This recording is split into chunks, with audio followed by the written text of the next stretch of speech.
Hi everyone, welcome to our channel.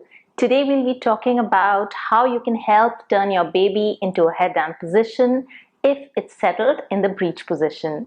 When I say breech, I mean that the baby is in a head up position with its feet or bums or both facing the birthing canal.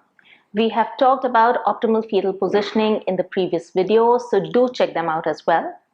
As discussed previously, a breech position is not ideal for vaginal delivery as it increases the chances of fetal distress or injury as the baby is coming out of the birthing canal. Most babies turn into a head down position by week 32. However, some babies get stuck in the breech presentation since there's not enough room in the womb for them to turn around. So today we'll be looking at some movements that will help in creating some space as well as creating some pelvic mobility to give the baby an opportunity to flip. Before starting these exercises, do get a clearance from your doctor that you're okay to do them. So once you're ready, let's start. So the first exercise we'll do are the pelvic tilts. For this, come into a tabletop position with your hands under the shoulders and knees below the hips. Look forward. As you inhale, tilt your pelvis forward, extend your spine and look up. As you exhale, curl your spine, tuck your tailbone in and look towards the navel. Let's do this once more. Inhale, extend up. Exhale, curl down. And then come back to neutral and sit back. If you have a birthing ball, you can also do these on that. So for that, bring your hands to your hips and then just rock forward and backward and forward and backward. You can also do pelvic rotations. So just go in clockwise direction and then go 10 times in the opposite direction. These are also great for pelvic mobility. So you can do about 8 to 10 of these twice a day.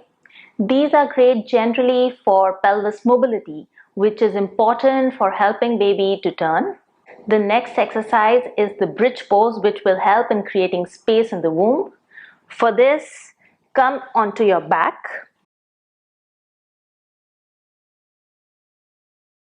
Fold your knees and bring your hands close to your feet. Take a deep breath in, and as you exhale, raise your hips up to come into bridge pose.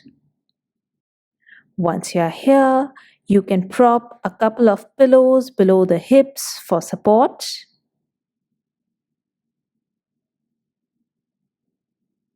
And then just stay here for about 10 minutes. Keep breathing and relax. If your baby is in a breech position, then its head would be at the top of the uterus somewhere here. For the added nudge, you can also place a cold pack at the top of the uterus, which will make the baby move away from the cold towards the warmer and cozier lower part of the womb. Then you can pull the cushions out, turn to your side, and slowly come back up. You should do this supported bridge for about 10 minutes twice a day, especially when the baby is active and in a mood to turn around. The next exercise is a gentle inversion, which also helps in creating more space in the womb. I like to call it the walking downward facing dog. For this, let's come back into tabletop position. Curl your toes in, take a deep breath in, and as you exhale, raise your hips up to come into downward facing dog. Make sure you have enough space between your legs for your belly. Keep your heels raised. Once you're comfortable here, you can start walking the dog 4 steps forward and then take 4 steps back. Let's do it once more. Go forward and back. Then bring your knees slowly down and come back to sitting position. You should do about 8 to 10 of these. Make sure you do not do these right after you have eaten, as this can cause acid reflux, which is also quite common towards the end of the pregnancy. If you feel dizzy while doing these, just stop, sit down, and relax. I hope you'll find these exercises helpful. I'll see you with a new video next week. Till then, bye bye.